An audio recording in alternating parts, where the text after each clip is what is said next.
तो दोस्तों आज हम फिर से आपके लिए लेकर आए हैं देश दुनिया की तमाम ताज़ा बड़ी खबरें। सबसे पहली बड़ी खबर में आपको बताएंगे कि इजराइल हमास जंग में हमास के सामने इजराइल ने टेके घुटने। इजराइल के प्रधानमंत्री ने जंग रोकने का किया ऐलान, कहा नागरिकों को बचाने में हम रहे नाकाम, पूरी दुनिया में इजराइल की हुई थू-थू।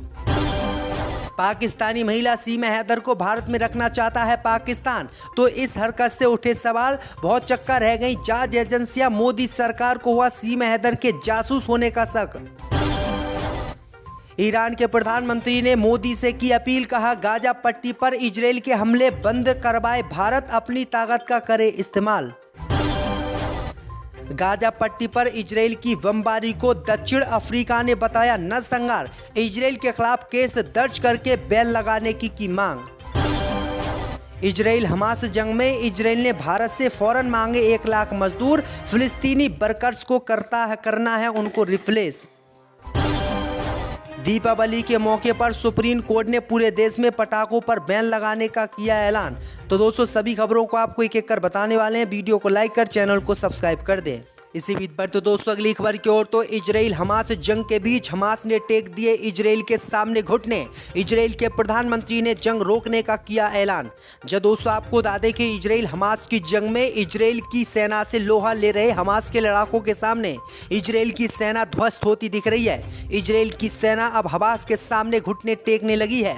दरअसल आपको बता दें कि इजराइल और हमास की जंग में इजराइल के प्रधानमंत्री बेंजामिन नेतन्याहू ने जंग रोकने का ऐलान किया है। दरअसल आपको बता दें कि इजराइल के प्रधानमंत्री नेतन्याहू इजराइल के नागरिकों को बचाने में हमास से नाकाम रहे, जिसके बाद इजराइल में लगातार नेतन्याहू के खिलाफ विरोध प्रदर्शन हो रहे हैं। इन्हीं विरोध प्रदर्शन को देखते हुए इजराइल के प्रधानमंत्री बेंजामिन नेतन्याहू ने अब जंग रोकने का ऐलान कर दिया है।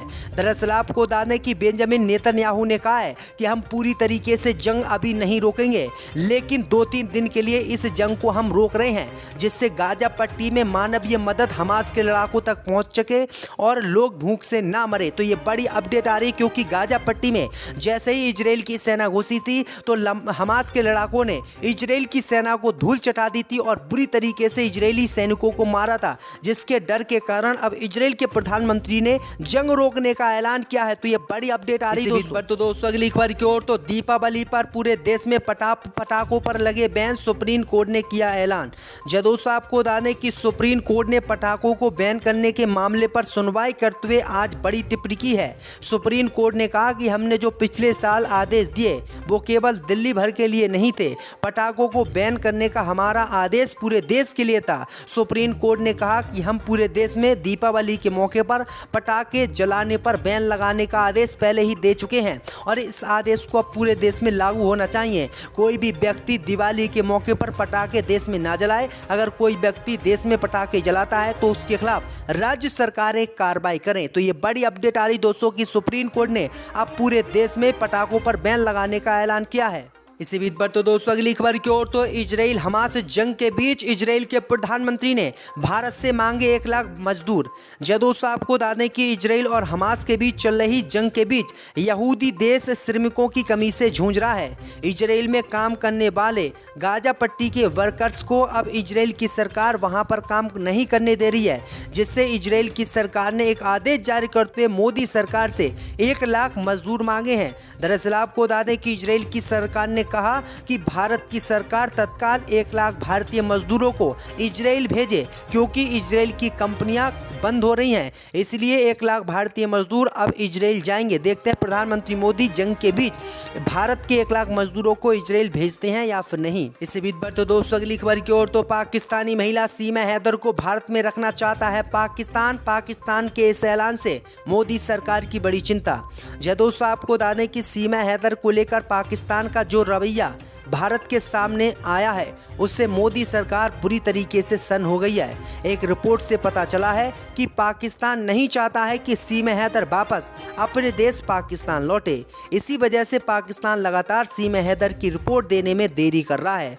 गौरतलब है कि सीमा हैदर को लेकर अभी भी लोग सवाल खड़े करते रहते हैं कि सीमा हैदर पाकिस्तान की जासूस है और वो भारत आई है भारत की जासूसी करने के लिए। वहीं आपको बता दें कि वहाँ के कई लोग सीमा हैदर को वापस वापस पाकिस्तान बुलाने की मांग कर रहे थे और अंधभक्त भी लगातार सीमा हैदर को भारत में ही रखने की मांग कर रहे थे, लेकिन पाकिस्तान ने सीमा हैदर को वापस पाकिस्तान बुलाने से ही इनकार कर दिया, जिसके बाद मोदी सरकार हरकत में आ गई और मोदी सरकार को अब लगने लगा है कि पाकिस्तान ने सीमा हैदर को वापस बुलाने से इनकार किया है। इसका मतलब ये हो सकता है कि सीमा हैदर जो है पक्की जासूस पाकिस्तान की होगी। तो ये बड़ी अपडेट आ रही है दोस्तों कि जो अंधभक्त अब तक सीमा हैदर के समर्थन में उतरे हुए थे और उसे भारत में रखने की मांग कर रहे थे, अब उनको ये दाव उल्टा पड़ता दिख रहा है। मोदी सरकार भी अब सीमा हैदर को भारत में रखने के लिए तैयार नहीं है और वो भी चाहती है कि सीमा हैदर वापस पाकिस्तान चली जाए। इसी बीच पर तो दोस्तों अगली खबर की ओर तो मुस्लिम देश ईरान ने भारत से इजराइल हमास की जंग को रोकने की अपील। दोस्तों आपको बता दें कि इजराइल की और हमास की जंग बीते 1 महीने से जारी है।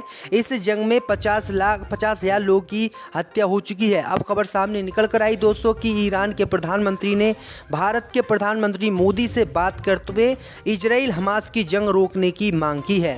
ईरान ने कहा है कि भारत अपनी शक्तियों का इस्तेमाल करते हुए इजराइल और हमास की जंग को रुकवाए, क्योंकि इस जंग में बेगुनाह लोगों की मौतें हो रही हैं। अब देखते हैं कि मोदी सरकार इजराइल और हमास की जंग को रुकवाती है या फिर नहीं।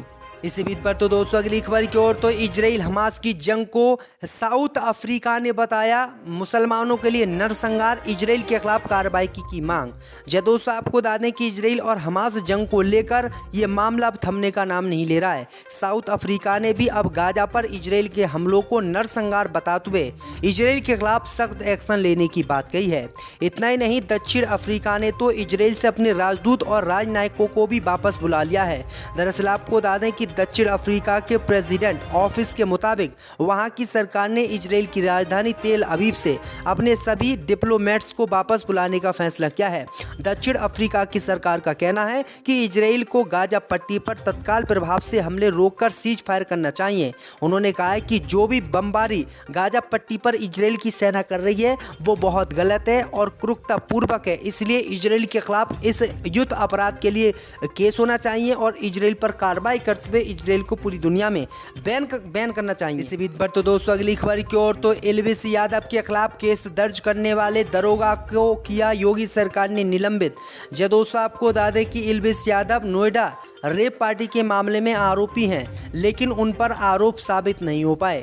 उनके खिलाफ नोएडा थाने के जिस प्रभारी ने एफआईआर दर्ज की थी उनके खिलाफ योगी सरकार ने एक्शन लिया है और एक्शन लेते हुए उनको सस्पेंड कर दिया गया है। दरअसल आपको बता दें कि एल्विस यादव का नाम सीधे इस रेप पार्टी में आया था और जो है सांपों की तस्करी करने का आरोप भी लगाया गया था, लेकिन एल्विस यादव के खिलाफ जो एफआईआर थी उसको अब गलत बताया गया है और जिस दरोगा ने ये एफआईआर दर्ज की थी उसके खिलाफ योगी सरकार ने कार्रवाई की है और उसको नौकरी से हटा दिया है। तो ये बड़ी अपडेट आई दोस्तों। इसी बीच पर तो दोस्तों अगली खबर की ओर तो गाजा युद्ध रोकने के लिए प्रस्ताव पर यूएनएससी में फिर असहमति, अमेरिका और ब्रिटेन ने किया विरोध। दोस्तों आपको बता दें कि संयुक्त राष्ट्र सुरक्षा परिषद एक बार फिर गाजा पट्टी में इजराइल और हमास के बीच चल रहे युद्ध को समाप्त करने के लिए एक मसौदा प्रस्ताव पर सहमत होने में विफल रही। CNN की एक रिपोर्ट के अनुसार सुरक्षा परिषद के 10 गैर स्थायी सदस्य देश वालों E10 ने प्रस्ताव का मसौदा तैयार किया था, लेकिन परिषद की स्थायी सदस्य अमेरिका ब्रिटेन ने सोमवार को यूएनसी में सत्र के दौरान इसका विरोध किया। संयुक्त राष्ट्र में अमेरिका के उपराष्ट्रपति रॉबर्ट वुड ने कहा कि इस बिंदु पर कोई सहमति नहीं है, लेकिन उन्होंने ये स्वीकार किया है कि यहाँ मानवीय ठहराव के बारे में चर्चा होनी चाहिए। यानी आपको बता दें कि इजराइल को जंग में रोकने के लिए अमेरिका ब्रिटेन इसका विरोध नहीं कर रहे हैं, यानी अमेरिका ब्रिटेन नहीं चाहते हैं कि इजराइल गाजा पट्टी पर जो बमबारी है उसको रोके और इस हालात को काबू में करे। के मुर्दाघर भी बंद हो गए हैं। गाजा स्वास्थ्य मंत्रालय के प्रवक्ता अशरफ अल कुद्र ने गुरुवार को टेलीविजन पर यह बात की जानकारी दी है और दुनिया भर के देशों से तेल पहुंचाने की मदद की है। इसी बीच पर तो दोस्तों अगली खबर की ओर तो बीजेपी ने किया दावा हिंदुओं को बदनाम करने की साजिश रच रही है कांग्रेस। दोस्तों आपको बता दें कि मध्य प्रदेश में विधानसभा चुनाव जैसे जैसे नजदीक आ रहे हैं, भारतीय जनता पार्टी के नेता लगातार कांग्रेस पार्टी को हराने के लिए हिंदू धर्म का सहारा ले रहे हैं। इसी बीच खबर सामने निकल कर आई दोस्तों की बीजेपी के नेता ने दावा किया है कि कांग्रेस ने पहले कोरोना वायरस का टीका लगवाने वालों को आतंकवादी कहा।